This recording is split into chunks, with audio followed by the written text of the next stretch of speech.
My friends, let us begin with a truth so simple, yet so often overlooked.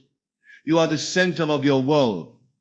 The life you experience is not dictated by circumstances, nor by the opinions of others, but by the vision you hold of yourself. If you do not make yourself the priority, the world will push and pull you in every direction until you forget who you truly are. To focus on yourself each day is not selfish. It is sacred. It is the recognition that within you lies the power to direct your destiny, to shape your reality, and to live a life of meaning. So today I will give you 10 steps, 10 living practices that when embraced will lead you to mastery of self. 1. Begin the day with stillness. My friends, there is a sacred moment at the start of each day that holds the potential to transform the hours that follow. It is the moment before the noise begins, before the demands of life come rushing in, before the mind is pulled in 1,000 directions. That moment belongs to you. And it is in that moment that the power of stillness reveals itself. Most people open their eyes and immediately fall into the current of the world. They reach for their phone, they scroll through distractions. They are bombarded with messages, problems, and expectations before they have even touched the ground with their feet. They give their attention away before they have claimed it for themselves. And so the day carries them, rather than them carrying the day. But I tell you, when you begin the day with stillness, you do not stumble into life.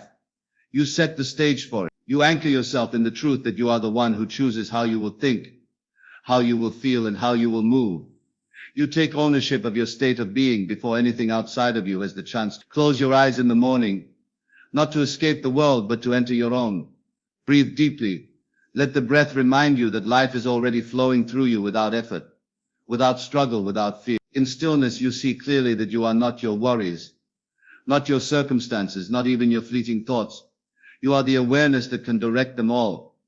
When you begin the day in stillness, you are reminding yourself of a powerful truth. Nothing has meaning until you give it meaning. Circumstances are empty until you interpret them. Events are neutral until you decide how they will affect you. And that decision is made in your state of being. If you rise in stillness, if you rise in calm assurance, you set a foundation that no storm of the day can easily shake. Now understand this. Stillness is not the absence of movement, but the presence of control. It is not weakness, but strength disguised in quiet. The world has trained many to believe that success is constant action, constant doing, constant motion, but motion without direction is chaos. Stillness gives direction to your action. It centers your energy so that when you do move, you move with clarity, with purpose, with focus. Let me give you an image. Imagine a man in a small boat upon the sea. The waves are rising.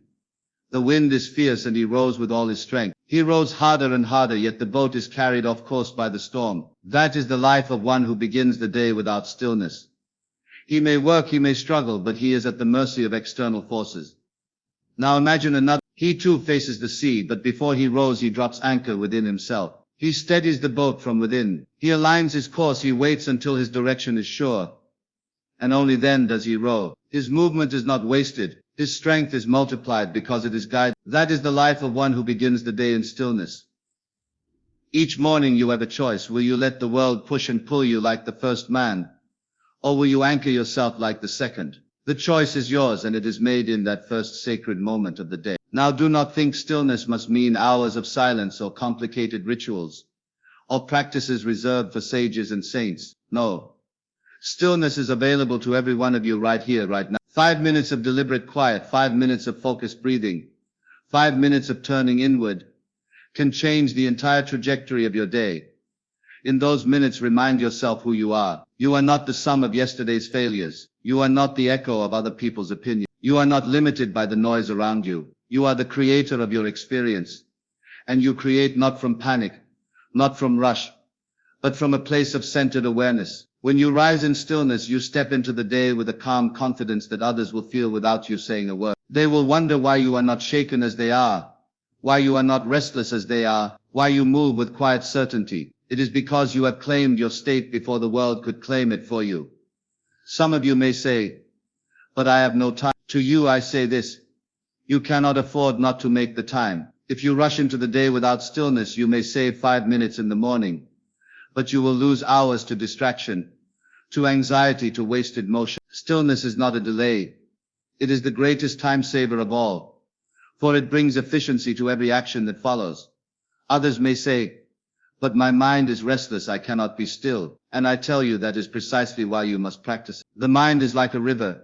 It rushes, it tumbles, it overflows. But when you give it space to settle, it clears, and in its clarity you see reflections of truth you could not see before. Stillness is not about silencing the mind, it is about allowing it to calm until you are no longer swept away by it. Each morning as you sit in stillness, you will discover that life is not something happening to you, it is something happening through you. You will realize that the power you seek in the world is already present within. You will understand that the day does not control you. You control the day. And so I say to you, tomorrow when you wake, resist the urge to rush into noise. Resist the temptation to be carried away before you have anchored yourself. Give yourself the gift of stillness. In that stillness, breathe, affirm, and remember who you are. And from that place of power, step boldly into your day. For if you can master the morning, you can master the day. And if you can master the day, you can master your life. And mastery begins always with stillness. Speak kindly within. My friends, the voice that speaks to you most often is not the voice of your neighbor, not the voice of your family, not even the voice of the world. It is your own. From the moment you open your eyes to the moment you close them again, you are in conversation with yourself. That inner dialogue is constant. The question is, what kind of words are you planting in the soil of your mind each day? If you speak harshly to yourself, if you dwell on every mistake, if you magnify every flaw, you poison the very ground from which your life grows. But if you speak kindly within, if you affirm your worth, if you remind yourself of your strength, then you create fertile soil for success, joy and abundance to flourish. You see, many people treat others with greater kindness than they treat themselves. They offer encouragement to a friend, forgiveness to a loved one, compassion to a stranger. But when it comes to their own inner voice, they become their own harshest critic. They speak words within that they would never dare say aloud to someone else. And here is the truth. The words you repeat to yourself each day shape your self-image, and your self-image shapes your world. You cannot rise higher than the conversation you carry on within. Imagine a gardener who wishes to grow roses every morning. He steps into his garden, but instead of planting rose seeds, he scatters thorns and weeds. He waters them diligently, he nourishes them faithfully, and then he wonders why no roses appear. My friends, this is the life of one who speaks unkindly within. They desire beauty, they desire success, they desire peace, but the seeds they plant in their inner speech are doubt, fear, and self-condemnation. Now imagine another gardener. Each morning she carefully places rose seeds into the soil. She waters them, she protects them, she tends to them, and though it takes time, the garden soon blossoms with the fragrance of roses. This is the life of one who speaks kindly within. Though the roses may not appear immediately, the seeds are there, alive, growing silently, ready to bloom. So I ask you, what are you planting in the garden of your mind today? Are you planting weeds of fear or roses of faith? Are you planting thorns of criticism or blossoms of self-belief? Understand this. Your inner speech is not idle chatter. It is creative power. The way you speak to yourself sets the pattern of your life.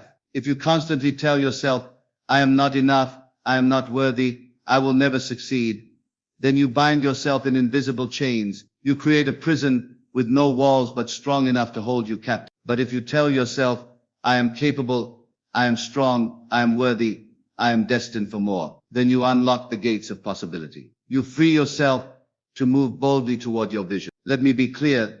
Speaking kindly within does not mean ignoring reality, nor does it mean pretending that difficulties do not exist. It means choosing to direct your words toward growth, not destruction. It means when you stumble, you do not call yourself a failure.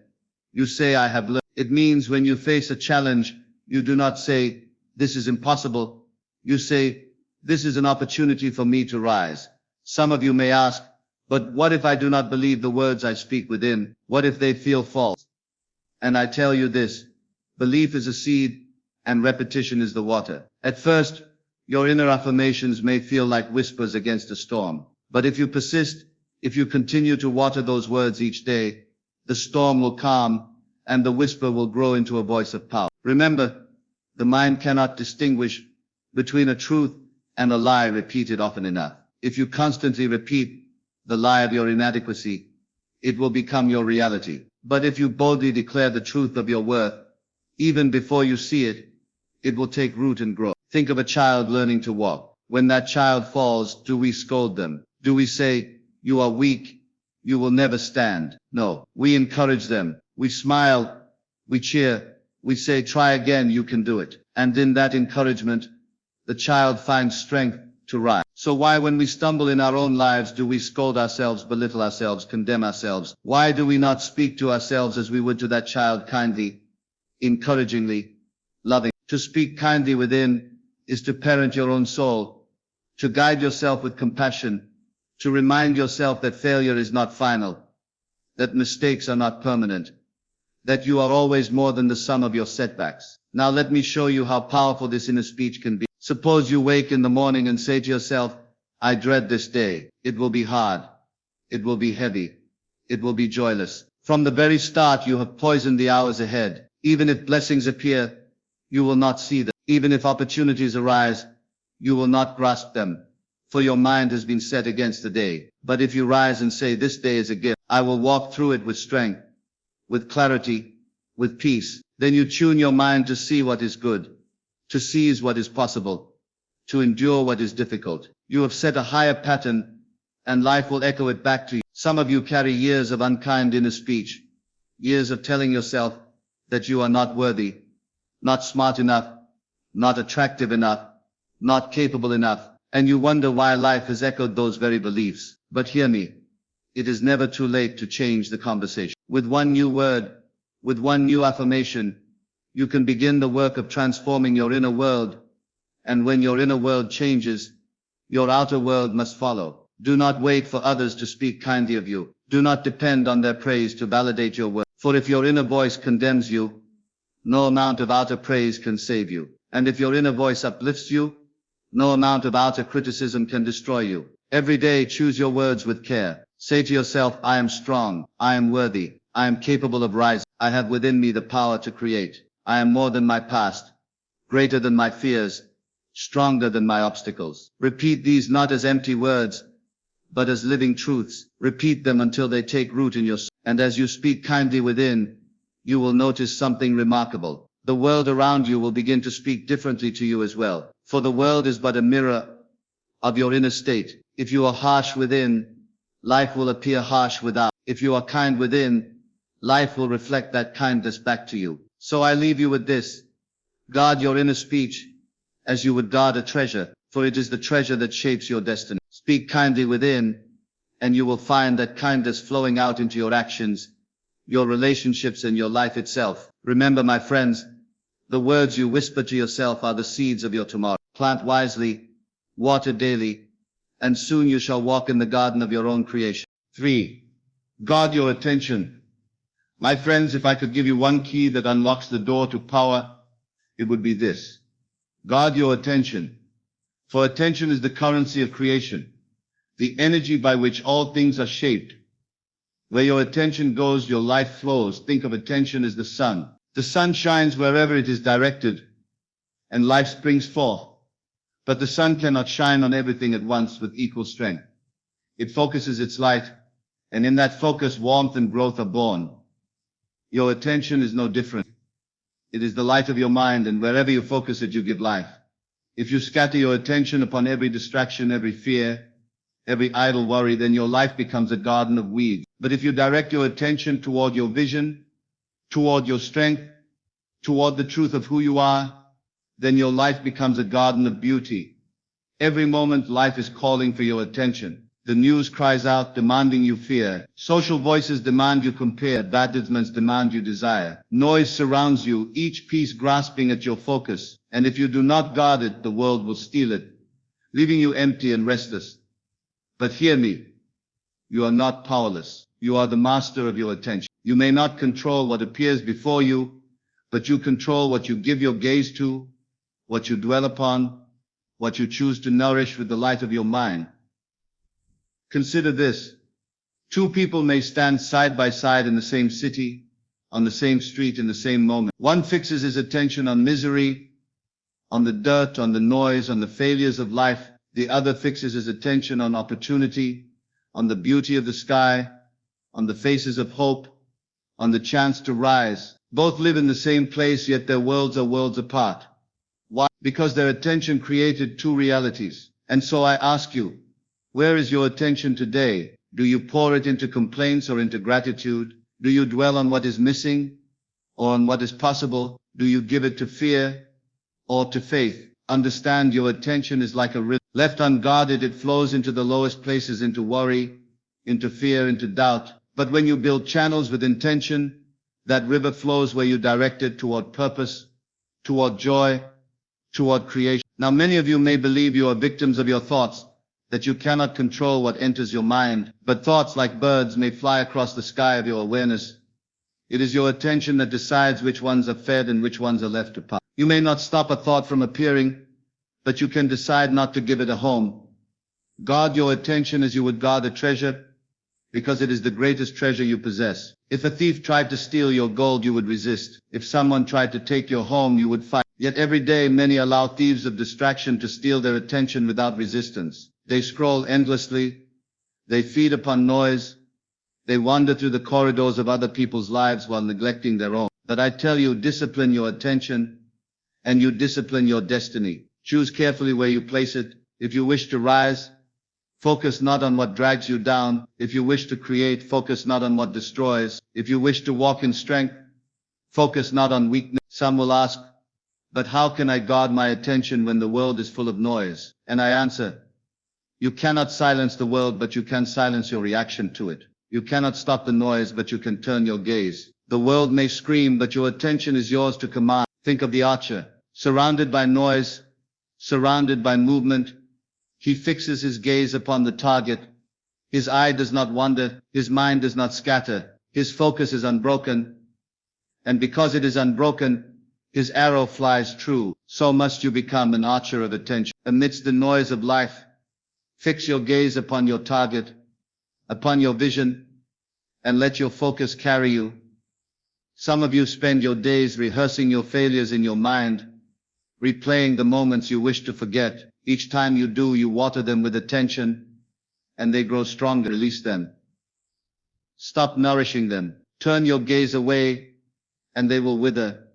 Others dwell on fears of the future, imagining every possible disaster, rehearsing every potential pain, and yet those fears are but shadows. They have no power until you give them power with your attention. Withdraw from them, and they dissolve. If you must rehearse, then rehearse your victories. If you must imagine, then imagine your triumphs. If you must dwell, then dwell on what strengthens you. For attention is rehearsal, and rehearsal becomes reality. Now hear this. Attention is not only protection, it is creation. Whatever you attend to with feeling, with persistence, with belief, begins to take shape in your world. Attend to lack, and you will find lack everywhere. Attend to abundance, and you will discover abundance where others see nothing. Attend to sickness, and sickness will grow in your awareness. Attend to health, and health will expand in your being. You are always attending to something. The question is not whether you focus, but what you focus on. And what you focus on So each day, practice the art of guarding your attention. When a negative thought arises, do not fight it, for fighting it is still giving it attention. Simply withdraw from it. Turn your gaze to something higher. Shift your mind as you would shift your eye. Just as you can look away from an unpleasant sight, you can turn your attention away from an unpleasant thought. Begin your mornings by directing your attention deliberately. Do not let the day decide for you. Choose what you will dwell upon. Choose what you will magnify. For the first moments of the day, set the rhythm for all that follows. Throughout the day, pause often. Ask yourself, where is my attention now? Is it upon fear or faith, upon lack or abundance, upon weakness or strength? If it has strayed, gently return it like a shepherd guiding his flock. Bring it back to the pasture that nourishes you. And at night, as you prepare for rest, turn your attention once more to the life you desire. See it, feel it, dwell upon it. Let your last thoughts be those that uplift, not those that drag you down. For the mind in sleep magnifies what it last attended to. So I leave you with this truth. Guard your attention, and you guard your destiny. Let no thief of distraction steal it. Let no shadow of fear consume it. Place it upon what you desire. Nourish it daily, and your life will reflect it without fail. My friends, the world cannot force your attention. It can only ask for it. But you must decide where it rests. Choose wisely, for your attention is the brush that paints the canvas of your life. And whatever you give it to, you give life. 4. Imagine the person you choose to be. My friends, let us pause and recognize a profound truth. You are not bound to be only what you see in the mirror today. You are not trapped by the weight of your past, nor by the limits others place upon you. You are free, utterly free, to imagine the person you choose to be. And it is in this sacred act of imagination that transformation begins.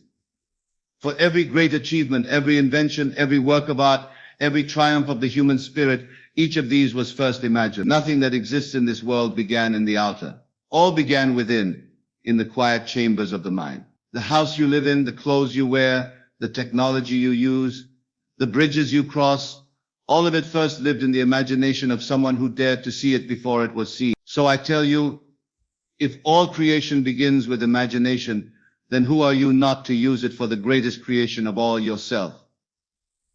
You are not meant to drift as the shadow of yesterday's habits. You are meant to rise, to reshape, to become. And the tool placed in your hands for this great work is your imagination. Close your eyes for a moment. See before you the person you long to be, the one who moves with confidence, the one who speaks with clarity, the one who lives with purpose. See that person not as distant, not as separate, but as already alive within you. For the image you hold within becomes the life you live without. Most people imagine without knowing it. They imagine fear, and fear appears. They imagine failure, and failure follows. They imagine lack, and lack multiplies. They say, I knew this would happen. Of course it did, for they rehearsed it in the theater of their mind until life simply played the part.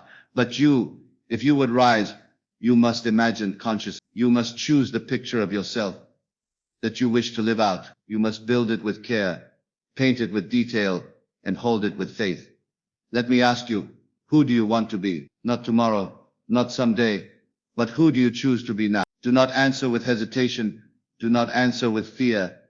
Do not answer with the smallness others have tried to place upon you. Answer with courage. For as you imagine, so you become.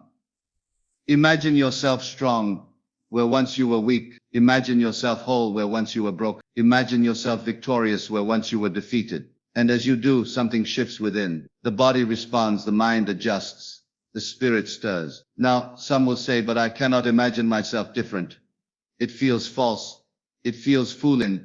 I say to them, what you now call reality was once only imagination. The life you live today, the habits you carry, the identity you wear, once they too were imagined. You rehearsed them until they became your truth. If you can imagine the old, why not imagine the new? Do not dismiss the power of imagination as mere daydream. It is not escape. It is creation. The world may call it fantasy, but the world has always mocked what it cannot yet see. And yet the visionary who dares to hold the unseen becomes the pioneer who brings it forth. Think of the actor upon the stage. Before the audience arrives, before the curtain rises, the actor enters into the role. He feels it. He embodies it. He believes it so fully that by the time the world sees him, there is no separation between actor and role. The role has become flesh, and so must you become the actor of your highest self. Step into the role of the person you choose to be, until there is no separation between imagination and reality. But hear this.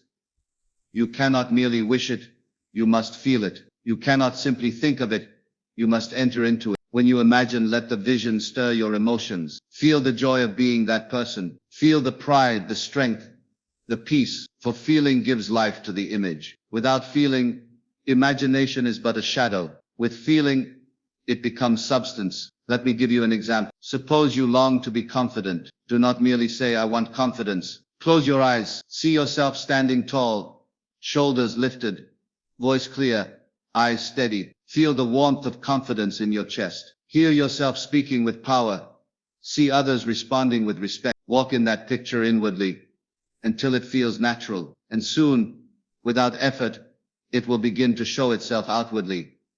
Or perhaps you long to live free of fear. Then imagine yourself walking through the very places where fear once held you, but now walking tall, calm, unshaken. Feel the freedom in your breath, the courage in your step, the peace in your heart. Let the vision be so vivid that fear cannot coexist with it. Understand, your outer life always bends to the image you hold most persistently within. If you see yourself as small, life will shrink around you. If you see yourself as strong, life will expand to meet your strength. Now some may object, but what of reality? What of my circumstances? Must I ignore them? I tell you this, circumstances are but the shadows of your past imagination. To change them, you do not fight the shadow. You change the light within. If you spend your days staring at what is, you will never rise to what can be. But if you dare to look beyond, if you dare to imagine the person you choose to be, then what is will bow to what can be. Do not wait for life to give you permission to imagine. Do not wait for conditions to improve before you see yourself improved. The act of imagination is the seed that transforms conditions. Begin now, begin today. Each morning, set aside time to imagine. Do not rush. Enter into the picture of your chosen self. Feel it, walk in it. Speak as that person, act as that person, believe as that person, and each night, as you prepare for rest, return to it again. Let your last thoughts before sleep be the vision of who you choose to be. For in sleep, the mind accepts what it last beheld. And be patient. Seeds do not sprout overnight, but they always sprout in season if nourished. If you hold the image, if you water it with faith, if you feel it real each day, then in time, it will bloom. My friends, the greatest tragedy is not to fail at becoming something, but to never dare to imagine what you could become. The greatest chains are not those placed upon your body, but those you place upon your mind when you refuse to see yourself as greater. So I say to you, imagine bold. Do not shrink your vision to fit your fears. Do not limit your image to fit your past. Imagine yourself as the highest, truest, most powerful expression of who you are. See it, feel it, live in it, until imagination becomes reality. For the world is not waiting for another copy of yesterday. The world is waiting for the fullness of who you can be, and that fullness begins with one daring act, to imagine the person you choose to be, and to claim it as already yours. 5. Release the need for comparison. My friends, let us speak today about one of the greatest thieves of joy, one of the most subtle chains that bind the soul. Comparison. Nothing drains the spirit faster. Nothing blinds you more to your own progress than measuring your worth against the lives of others. From the earliest days, the world teaches us to compare. In school, we are ranked against classmates. In work, we are measured against colleagues. In society, we are weighed against neighbors, friends, and strangers. And now, in this age, comparison is magnified. People parade their best moments for all to see, and many sit in silence believing they are less, because their life does not glitter as bright. But hear me, comparison is an illusion. For no two lives are alike, no two journeys are the same, no two purposes identical. To compare yourself to another is like comparing the sun to the moon, the mountain to the river, the bird to the fish. Each shines, each flows, each lives according to its own design. When you compare, you rob yourself twice. First, you diminish the beauty of your own path, believing it less because it looks different. Second, you distort the truth of the other, for you see only the surface, never the whole. You see their triumphs, but not their tears. You see their crowns, but not their burdens. You see the chapter they are in, but not the chapters they passed through. Let me give you an image. Imagine a runner on the track. If he keeps his eyes fixed on the lane beside him, he stumbles in his own. He wastes energy. He loses focus and the race is lost. Not because he lacked strength, but because he gave his attention to another's stride. The secret of the runner is to fix his eyes forward, to run his own lane with all his might, knowing that his race is his alone. And so it is with you. Your life is not their life. Your path is not their path.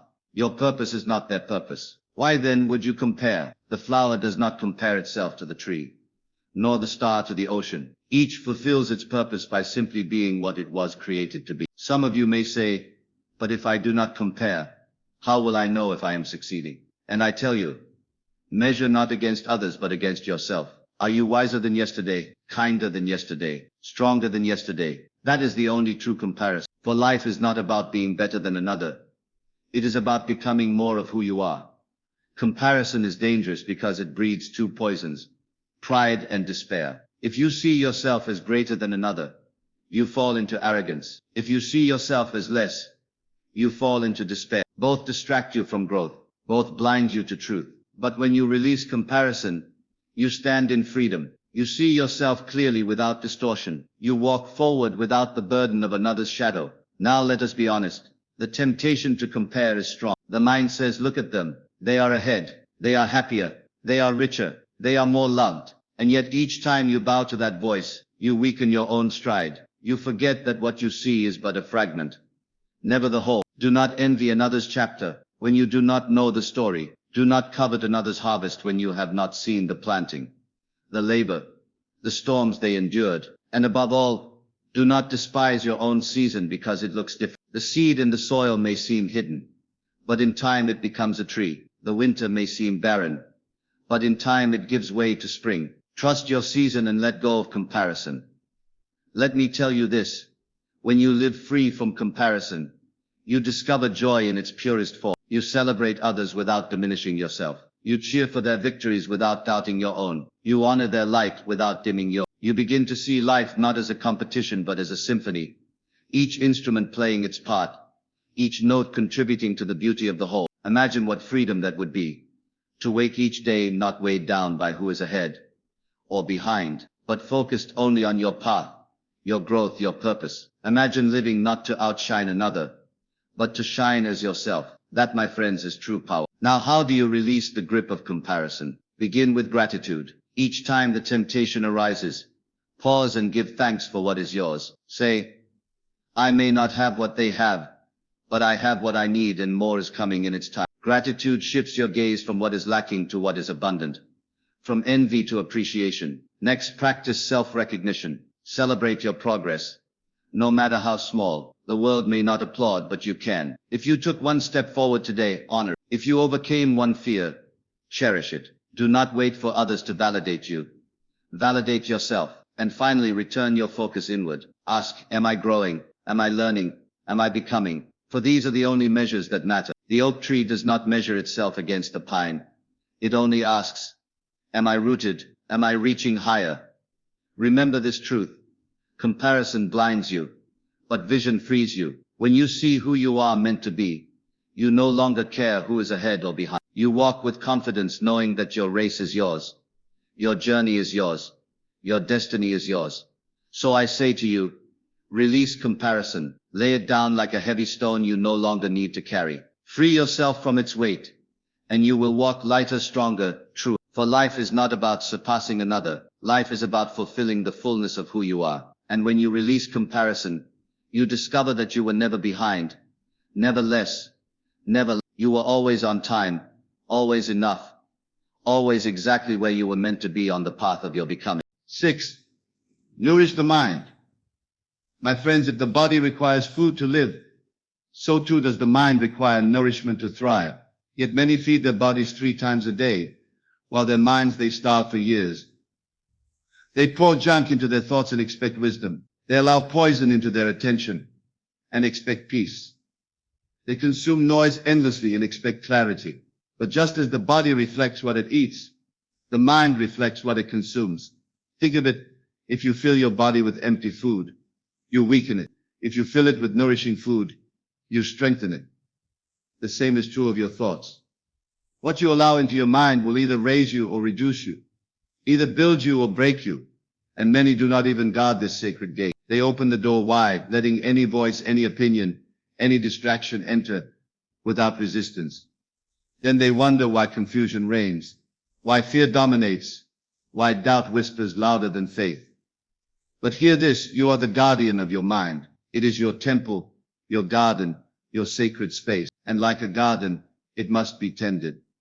Weeds grow when left unattended. Flowers bloom when cared for. So it is with thought. Leave the mind unattended, and weeds of fear, comparison, anger, and despair will take root. But water it daily with truth, inspiration, wisdom, and love, and it will bloom into clarity, vision, and strength. Nourishing the mind begins with awareness. Ask yourself, what do I feed my thoughts each day? What words do I allow in? What images? What voice? Do they lift me or do they lower me? Do they awaken possibility or do they smother it? If you are not intentional, the world will feed your mind for you, and the world feeds fear, scarcity, doubt, and distraction. You must choose differently. Consider this.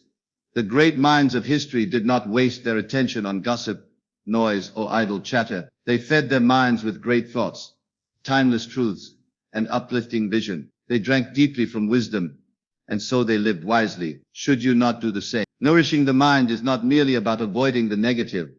It is about deliberately choosing the positive. Seek out voices that inspire. Read words that strengthen. Watch images that awaken. Listen to ideas that expand. Fill your inner world with substance, and your outer world will reflect it.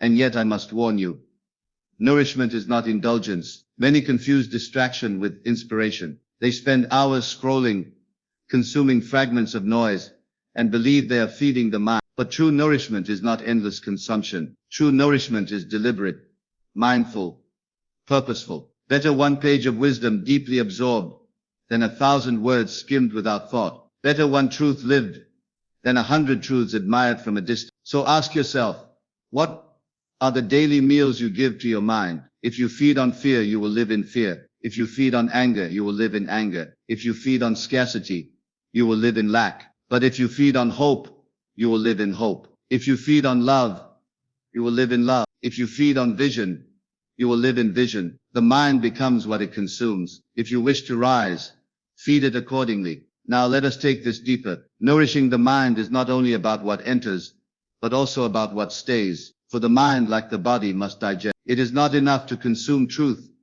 You must meditate upon it, reflect upon it, live with it until it becomes part of you. Just as food must be broken down and absorbed, wisdom must be contemplated and applied. Otherwise it passes through without effect. Take one great idea and sit with it. Turn it over in thought. Apply it to your life. See how it breathes in your choices, your words, your vision. This is nourishment, not speed, not quantity, but depth. And let me tell you this, a nourished mind is a fortress. When storms come, it stands firm. When doubts whisper, it resists. When fear approaches, it remains unmoved. For it is not easily shaken, not easily deceived, not easily broken. A nourished mind knows its own strength. But a starved mind, it is fragile. It clings to the opinions of others. It collapses under pressure. It drifts aimlessly, swayed by every voice, every wind, every trend. That is why so many today feel lost.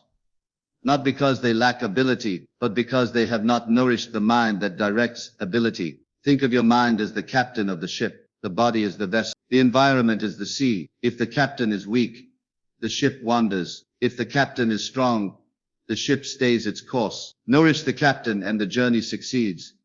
Practical steps then. Begin each day by feeding your mind something uplifting before the world rushes in. A word of truth, a moment of gratitude, a thought of possibility. Guard the first minutes of your morning, for they set the tone of the day. Do not rush to the noise. Do not open the gates to fear. Begin with nourishment. Throughout the day, be mindful of what you consume. Choose carefully what you watch, what you listen to, what conversations you engage in. Not all words deserve your attention. Not all voices deserve your ear. Select with care, for the mind becomes what it hears most often. And at night, do not feed your mind poison before sleep, for what you consume in those last moments will echo in your rest. Choose instead a thought of peace, a vision of hope, a truth of love. Nourish the mind before it drifts into silence, and you will rise stronger. Hear me well, your mind is not a dumping ground for the world's refuse. It is a sacred field where seeds are planted, and those seeds become your life. Nourish it daily with intention, and it will yield a harvest beyond measure. For the body cannot thrive without food, and the mind cannot thrive without truth. Guard what you consume. Choose what you allow. Nourish yourself daily, and you will walk with clarity, wisdom, and strength. 7. Strengthen the body. My friends, I have spoken to you of the mind, the heart, and the spirit. But do not forget that all these dwell within a temple, the body. Without the body, you cannot act, you cannot move, you cannot express, the riches of your mind, or the depths of your soul. The body is the vehicle through which the invisible becomes visible. And yet how often it is neglected, mistreated, or despised. People pray for strength, yet do not give strength to their body. They desire energy, yet live in ways that drain it. They wish for health, yet treat health as an afterthought. But let me say this to you clearly. If you wish to rise in spirit, in mind, and in purpose, you must honor the body that carries them. Strengthening the body is not vanity. It is reverence. It is respect for the vessel you were given, the one that allows you to experience life fully. For when the body is weak, your vision is limited, your energy is short, your will is easily broken. But when the body is strong, you rise with energy, you endure with power, you act with confidence. The body is not an enemy to overcome. It is a partner to nurture. It is not to be shamed, but strengthened. It is not to be ignored, but honored. To strengthen the body is to declare, I respect the gift of life, and I will care for the form that carries it. Think of a warrior preparing for battle. Would he neglect his sword? Would he allow it to rust? No. He sharpens it daily, knowing his life depends on it. In the same way, your body is your instrument, your sword. Sharpen it, strengthen it, prepare it. For life itself is your battlefield. How then do we strengthen the body? Not by punishment, but by discipline. Not by obsession, but by care. Not by excess, but by balance. The body thrives on movement, on nourishment, on rest. Ignore any of these, and you weaken it. Honor all three, and you build resilience. Let us speak first of movement. The body was not made to be idle. It was made to walk, to lift, to stretch, to breathe deeply. Yet how many imprison themselves in stillness, sitting hour after hour, day after day, until their strength withers away. They wait until illness forces them to move. But strength is not built in sickness.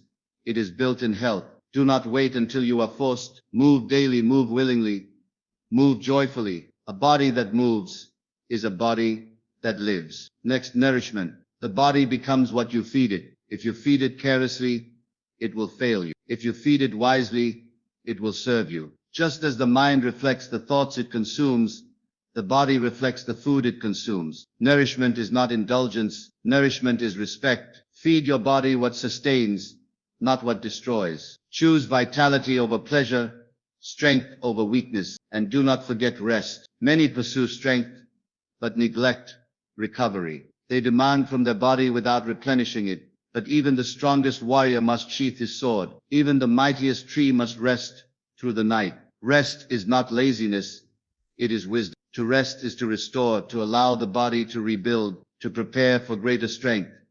And now I say this, the body and mind are not separate, though we speak of them as if they are. A weary body clouds the mind. A weak body saps the spirit. But a strong body sharpens the mind and uplifts the spirit. The two are one. Strengthen the body and you strengthen the whole. There are those who would say, I am too busy to strengthen my body. But what is more important than the vessel that carries you through all things? Without health, your wealth is meaningless. Without energy, your dreams remain idle. Without strength, even your willpower falters. To neglect the body is to sabotage every other pursuit. And there are others who say, I am too weak, too broken, too old. To them I say, strength begins where you are. You do not need to run a race to be strong. You do not need to lift great weights to honor your body. Begin with one step, one breath, one act of care. Strength is built gradually, consistently.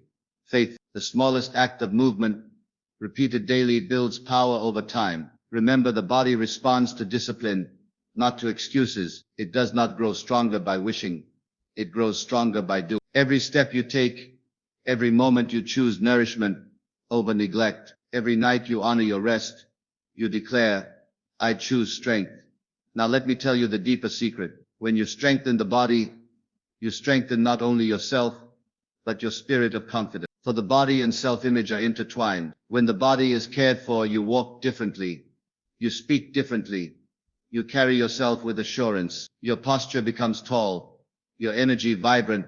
Your presence commanding. Others feel it, but more importantly, you feel it. For when you look in the mirror and see evidence of your discipline, your respect, your strength, you begin to believe more deeply in yourself. This belief carries into every area of life. A strong body builds a strong spirit.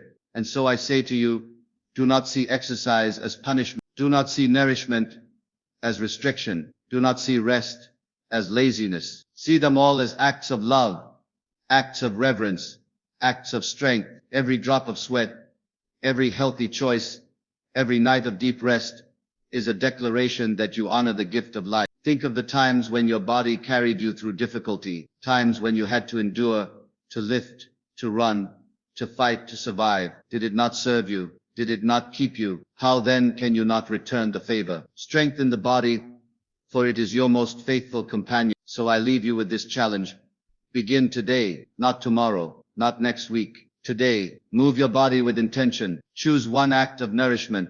Give yourself the gift of rest. Let it not be a burden but a joy. For you are not punishing your body, you are preparing it for greatness. And when the body grows strong, so too does the mind, the heart, and the spirit. For strength is not one-sided. It flows through every part of you, uniting body and soul until you stand as a whole being, clear, confident, and unshakable. Strengthen the body, my friends, and you will discover energy you did not know you had, endurance you did not know was possible, and courage you did not know was within you. For the body once honored reveals not only physical power, but the deeper truth that you are capable of far more than you believe. 8. Guard your energy. My friends, I have spoken to you about strengthening the mind, the spirit, and the body. But what use is strength if you allow it to be drained by every distraction, every demand, every noise that the world throws at you? What use is focus if your energy is scattered in 1,000 directions, leaving you too weak to pursue your own path? Let us speak of energy. Energy is your most precious currency. It is more valuable than gold, more powerful than opportunity, more decisive than talent. For without energy, you cannot act, you cannot create, you cannot manifest the life you desire. You may have vision, you may have intelligence, you may even have resources, but if your energy is gone, all of it withers into nothing. Energy is life itself. It fuels your thoughts, your emotions, your actions. Every word you speak, every choice you make, every step you take costs energy. Some spend it carelessly as though it is endless. They give it away to gossip, to worry, to distractions that leave them empty. Others guard it wisely, investing it in only what matters, and these rise above. Guarding your energy is not selfishness. It is wisdom. It is not isolation.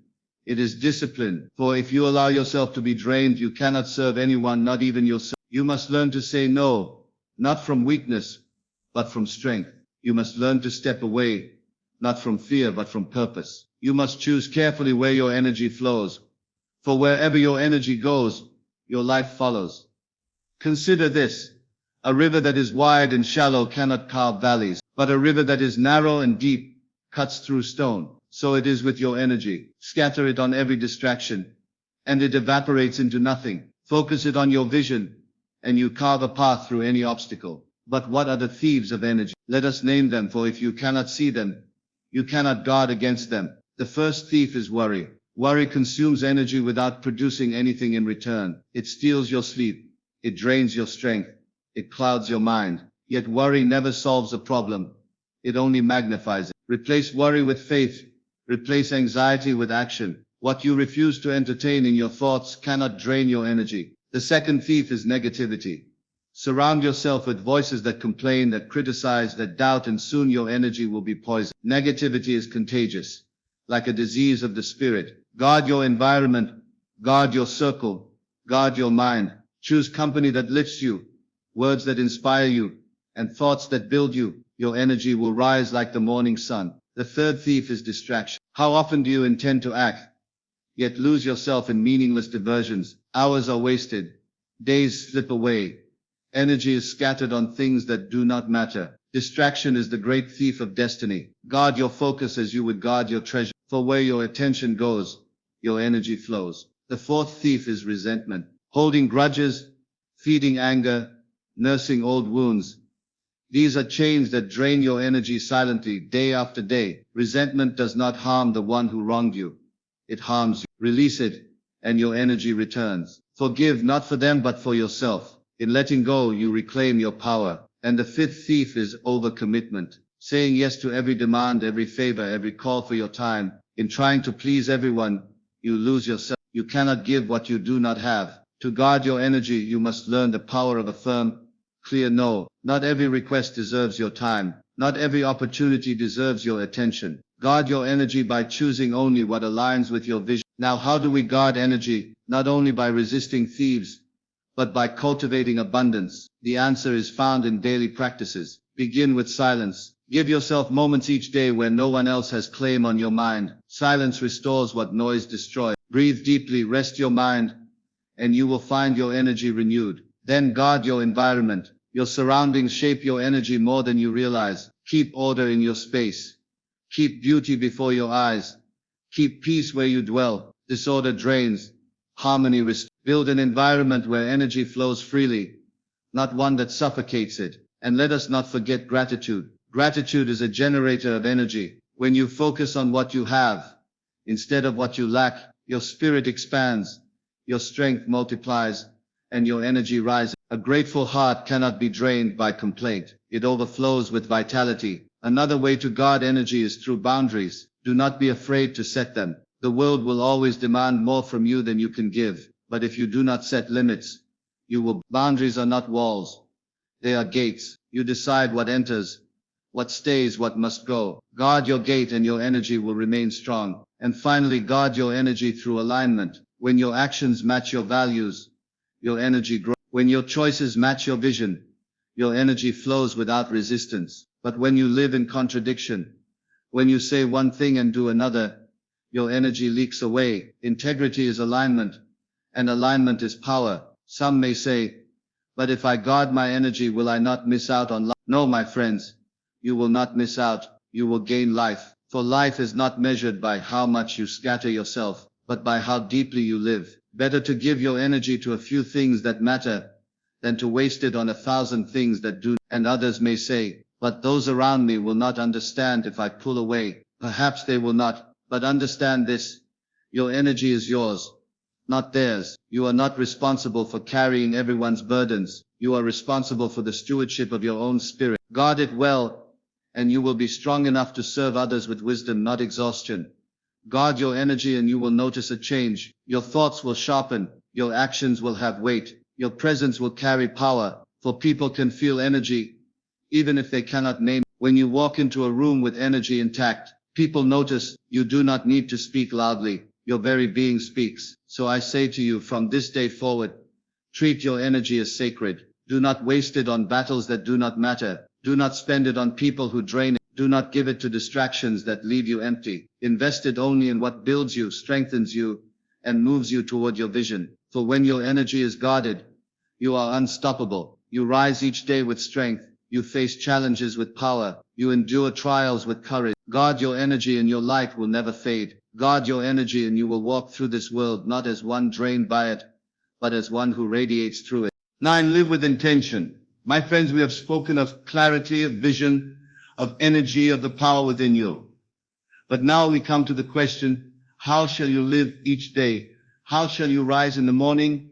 How shall you walk through the hours? How shall you lay your head at night, knowing you have not drifted, but directed your course? The answer is intention. Intention is the compass of life. It is the guiding force that separates the wanderer from the leader, the drifter from the creator, the sleepwalker from the awakened soul. Without intention, a man may live for 70 years and never truly live a single day. He may work, he may eat, he may speak, he may move, but he drifts like a ship without a captain, tossed by the winds of circumstance. With intention, every moment carries weight, every choice carries power, every day becomes a building block of destiny. Intention is not mere wishing, it is not idle hope. Intention is directed energy, conscious choice, and deliberate action. Ask yourself how many days of your life have been lived by accident? How many hours have been stolen by distraction, wasted on things that mean nothing? And how many times have you looked back and said, where did the time go? The truth is, time does not vanish. It is spent either with purpose or without. And the one who spends it with intention builds a life of meaning, while the one who spends it without intention finds only regret. To live with intention is to decide in advance what you will give your energy to. It is to declare, I will not be carried by chance. I will not live by reaction. I will live by design. But what does it mean in practice to live intentionally? Let us break it down. First, it means beginning each day with clarity. Do not wake as though life owes you the day. Wake as though the day owes you nothing and you owe it everything. Before the noise of the world rushes in, before the demands begin, ask yourself, what is my purpose today? What matters most in this day that I have been given?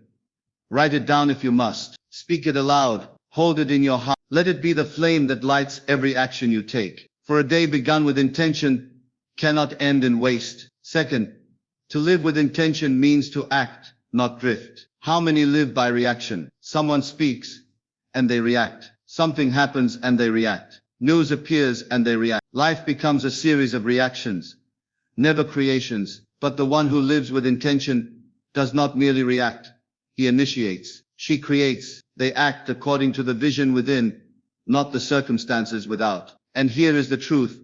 Intention gives birth to power. When you act with intention, even small acts carry great strength. A word spoken with intention can heal a heart. A task done with intention can build a future. A single step taken with intention can change the course of your life. Third, to live with intention means alignment. Your choices, your words, your actions must align with the values you claim to hold. To say you value health, but neglect your body, is to live without intention. To say you value love, but speak in bitterness, is to live without intention. To say you value growth, but waste your hours in idleness, is to live without intention. But when your words, your thoughts, and your deeds align, your life becomes a powerful force. Integrity is nothing more than living with intention in every corner of your life. Fourth, to live with intention means presence. Do not merely rush through your days, half awake, half distracted. Be fully here, fully alive, fully engaged. When you work, work with intention. When you rest, rest with intention. When you speak to another soul, be present with them fully, not half lost in your mind. Presence is power. For when you are fully present, your energy is concentrated, your attention sharp, your influence undeniable. People feel it, the world responds to it. Presence born of intention is one of the rarest, most magnetic forces on earth. Fifth, to live with intention means choosing your battles wisely. Not everything deserves your time. Not everything deserves your fight. Some people live in constant reaction, defending themselves against every slight, every opinion, every trivial matter. But this is not living with intention. It is wasting energy on the meaningless. Ask yourself, does this matter to my vision? Does this serve my purpose? Does this align with who I am becoming? If the answer is no, let it pass. Intention is not scattering your power. It is directing it only where it belongs. 6. To live with intention means responsibility. You must stop blaming the world, circumstances, or others for your condition. When you live without intention, life happens to you. But when you live with intention, life happens through you. You become the director, not the spectator. You decide, this is my life, and I will shape it. Responsibility is not a burden. It is freedom. For when you take responsibility, you claim the power to change. And with power to change, there are no limits to what you may create. Now hear me well.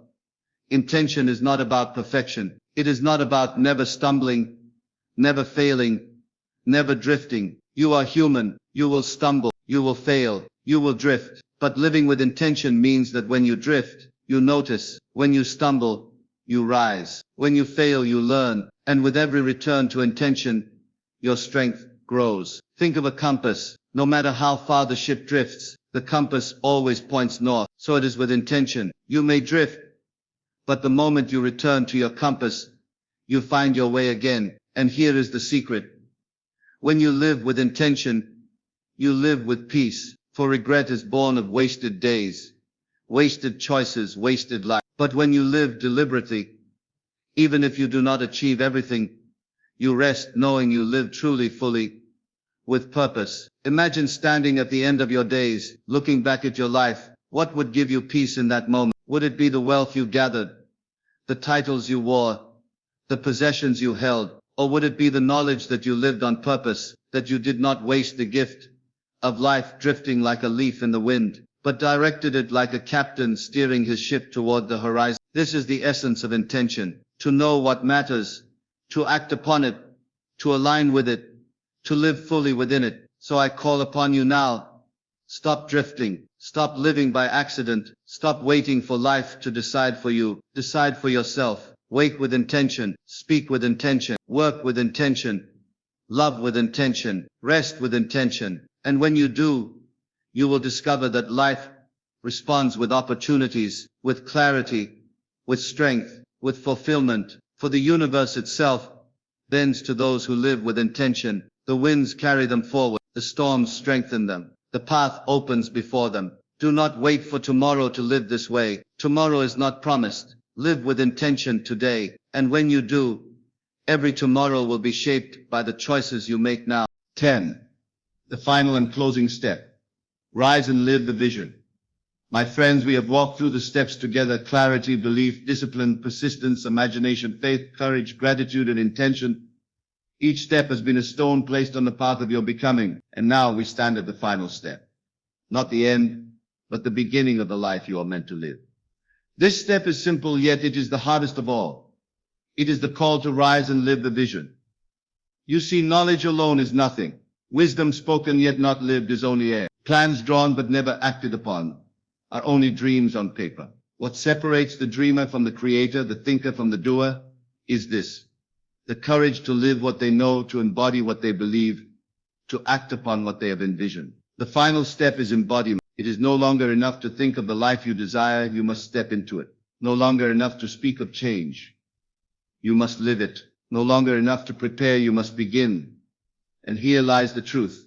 The life you want will not wait for you to feel ready. You may wait for the perfect moment, the perfect timing, the perfect certainty, but perfection never comes. There is only now, only this breath, only this choice. So the call of the final step is this: live now, not later. Do not postpone your greatness. Do not delay your becoming. Do not hide behind preparation when the world waits for your action. Think of the seed. The seed may carry within it the promise of the tree, the fruit, the forest. But if it waits endlessly, afraid to break its shell, fearing the darkness of the soil, it will never grow. The seed must break.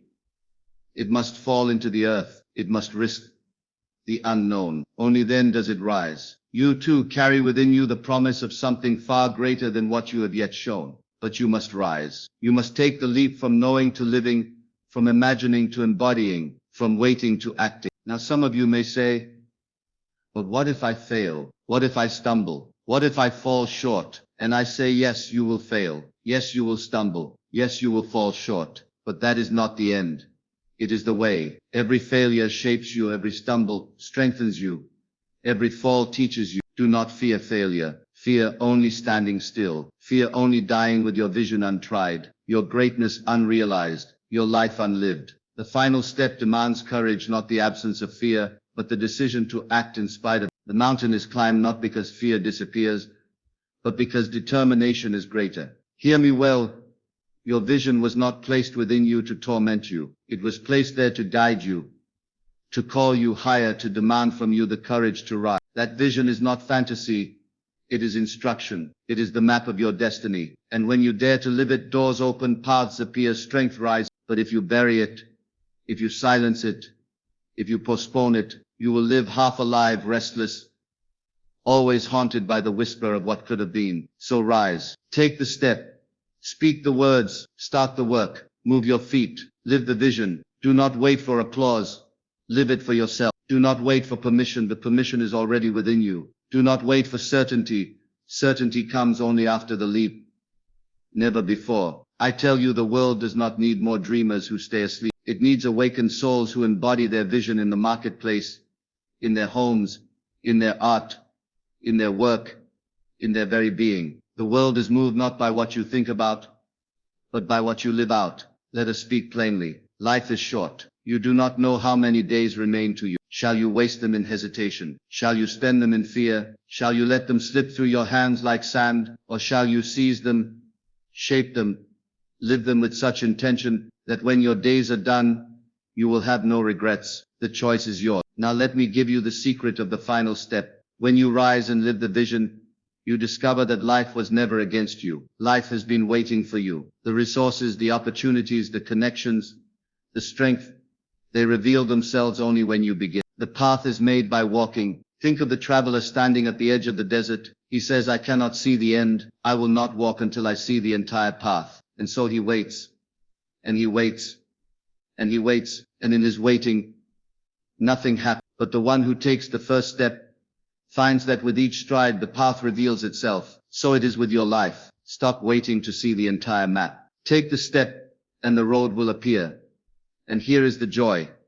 The more you live your vision, the more alive you become. You will discover strength you never knew you had. You will find doors where once there were only walls. You will look back and wonder why you ever doubted, why you ever delayed, why you ever feared. But you must begin. So as we close, I leave you with this charge. Do not merely think.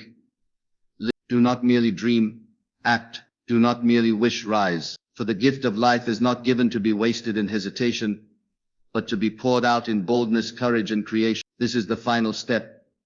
To live as though the vision were already yours, to embody the life you have imagined, to walk in the direction of your destiny, not tomorrow but today. When you leave this place, let it not be with words only but with fire. Let it not be with inspiration only but with action. Let it not be with hope only, but with decision. For you are not here to drift. You are here to create. You are not here to wait. You are here to live. You are not here to be small. You are here to be great. Rise, my friend. Rise and live the vision. And when you do, the world itself will rise with you.